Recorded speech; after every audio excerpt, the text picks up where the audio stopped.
വന്ദനം. വിശപ്പ് സഹിച്ചവനെ പച്ചവെള്ളത്തിന്റെ മധുരമറിയാൻ കഴിയുകയുള്ളൂ എന്നൊരു ചൊല്ലുണ്ട്. നാം ഇന്ന് എന്ത് സമൃദ്ധിയിലാണ് ജീവിക്കുന്നത്. നമുക്കിഷ്ടമുള്ള ഭക്ഷണം, വസ്ത്രം, ആവശ്യാനുസരണം നമുക്ക് ലഭിക്കുന്നു. എന്നാൽ ഇതൊന്നും ലഭിക്കാത്ത കുറെ കുഞ്ഞുങ്ങൾ നമ്മുടെ ചുറ്റുപാടും ജീവിക്കുന്നു.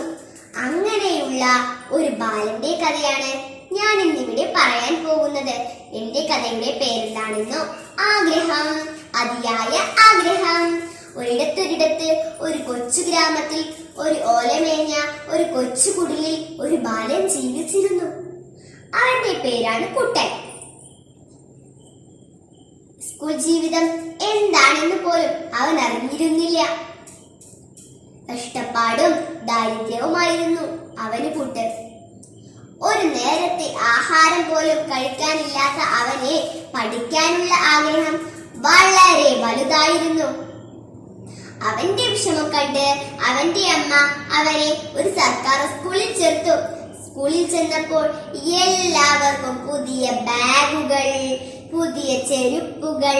ഇത് കണ്ട് കുഞ്ഞന്റെ മുഖത്തേക്ക് അമ്മയ്ക്ക് നോക്കാനേ കഴിഞ്ഞില്ല. അന്ന് അവിടെ വെച്ച് കുട്ടന് ബാബു എന്ന സുഹൃത്തിനെ ലഭിച്ചു. അവൻ വളരെ ധനികനായിരുന്നു. ഒരു ദിവസം കുട്ടൻ ബാബുവിനോട് ചോദിച്ചു, നിന്റെ വീട് ഓലയാണോ ഓടാണോ? ബാബു പറഞ്ഞു, മാളികപ്പുറമുള്ള വീട്.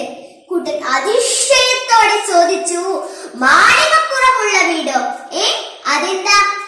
ബാബു പറഞ്ഞു, നീ അങ്ങനെയുള്ള വീടൊന്നും കണ്ടിട്ടില്ലേ? ഒരു ദിവസം ഞാൻ നിന്നെ എന്റെ വീട്ടിലേക്ക് കൊണ്ടുപോകാം. അങ്ങനെ ഒരു ദിവസം ബാബു തന്റെ വീട്ടിലേക്ക് കുട്ടനെയും കൂട്ടി യാത്രയായി. വീട് കണ്ടതും കുട്ടൻ ഞെട്ടിപ്പോയി.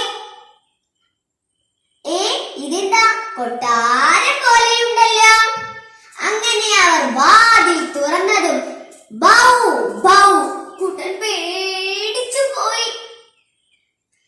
കുട്ടൻ നോക്കിയപ്പോൾ അങ്ങനെയുള്ള മറ്റൊരു വീട്. അതിനുള്ളിൽ വലിയ പട്ടിക്കുട്ടി. പട്ടിക്കുട്ടിയുടെ മുന്നിൽ എന്താണെന്നോ?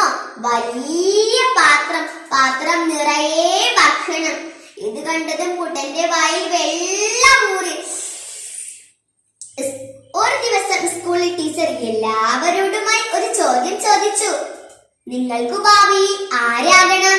ഇത് കേട്ടതും കുട്ടൻ ഉറക്കെ വിളിച്ചു പറഞ്ഞു, എനിക്ക് ബാബുവിന്റെ വീട്ടിലെ പട്ടിക്കുട്ടി ആയാൽ മതി.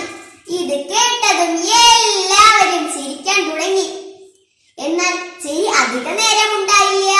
കുട്ടന്റെ അവസ്ഥ മനസ്സിലാക്കിയ കൂട്ടുകാരും അധ്യാപകരും അവനെ സഹായിച്ചു. അങ്ങനെ അവൻ കഷ്ടപ്പാടിലൂടെയും ദാരിദ്ര്യത്തിലൂടെയും